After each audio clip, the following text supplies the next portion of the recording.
प्रधानमंत्री नरेंद्र मोदी जापान में G7 के शिखर सम्मेलन में हिस्सा लेने के बाद 21 मई की शाम पापुआ न्यू गिनी पहुंचे।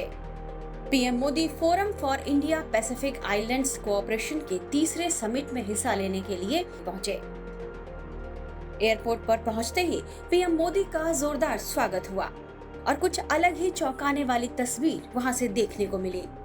जैसे ही पीएम मोदी हवाई अड्डे पर पहुंचे, वहां के पीएम जेम्स मरापे ने उनका पैर छूकर स्वागत किया। आमतौर पर समकक्ष एक दूसरे का स्वागत इस तरह नहीं करते हैं, लेकिन मरापे ने पीएम मोदी को जिस तरह का सम्मान दिया, उसके बाद पीएम मोदी ने मरापे की पीठ थपथपाते हुए उन्हें उठाया और इस तस्वीर को पूरी दुनिया ने देखा। पीएम मोदी को एयरपोर्ट पर ही गार्ड ऑफ ऑनर भी दिया गया। इतना ही नहीं, जेम्स मरापे ने पीएम मोदी के स्वागत के लिए अपने देश की एक और महत्वपूर्ण परंपरा भी तोड़ दी। उन्होंने दुनिया के किसी अन्य नेता के लिए ऐसा नहीं किया था।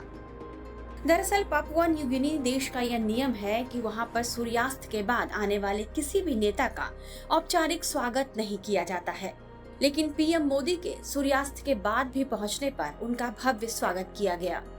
पीएम मोदी वो पहले शख्स हैं जिसके लिए इस देश ने अपनी पुरानी परंपरा को तोड़ा है। आइए अब आपको पापुआ न्यू गिनी के पीएम जेम्स मरापे के बारे में कुछ जानकारियां देते हैं। मरापे का जन्म 1971 में हेला प्रांत के टारी में हुआ था। वे देश के सबसे बड़े आदिवासी समुदाय हुली से आते हैं। राजनीति में आने से पहले वे एक सरकारी अधिकारी थे। मरापे देश की पांगू पार्टी के नेता हैं। साल 2007 से ही वे लगातार सांसद रहे हैं। उन्होंने पहली बार 2002 के चुनाव में टारी पोरी सीट पर चुनाव लड़ा था, लेकिन भारी हिंसा के कारण उनके क्षेत्र का चुनाव रद्द हो गया। 2007 में वे पहली बार नेशनल अलायंस पार्टी से सांसद बने। वे कई सरकारों में महत्वपूर्ण कैबिनेट पदों पर रहे हैं। 2012 के चुनाव के बाद पीटर ओ'नील की सरकार में उन्हें वित्त मंत्री बनाया गया था, लेकिन वित्त मंत्री रहते हुए उन पर भ्रष्टाचार का आरोप लगा था। इस वजह से 2019 में उन्हें वित्त मंत्री का पद छोड़ना पड़ा। मरापे ने पीपल्स नेशनल कांग्रेस पार्टी छोड़ दी और बाद में पांगू पार्टी में शामिल हो गए। एक महीने बाद ही मरापे कई सांसदों का समर्थन हासिल कर मई 2019 में पापुआ न्यू गिनी के प्रधानमंत्री बन गए। तब से वह इस पद पर हैं। वह द्वीप राष्ट्र के 8वें प्रधानमंत्री हैं। बताया जाता है कि साल 2020 में अविश्वास प्रस्ताव के जरिए उनकी सरकार को गिराने का असफल प्रयास किया गया था। बहरहाल माना जा रहा है कि मरापे ने जिस तरह पीएम मोदी का स्वागत किया है, उसके बाद भारत की तरफ इस देश के रुख में बड़ा बदलाव देखने को मिलेगा।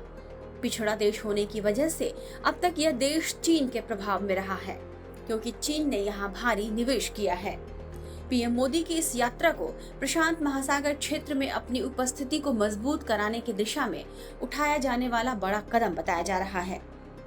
पापुआ न्यू गिनी में किसी भी भारतीय पीएम का पहला दौरा है। इससे यह साफ होता है कि मौजूदा सरकार के लिए प्रशांत महासागर में स्थित इन छोटे द्वीप देशों का महत्व कितना बढ़ गया है। टाइम्स नाउ नव भारत डिजिटल की रिपोर्ट।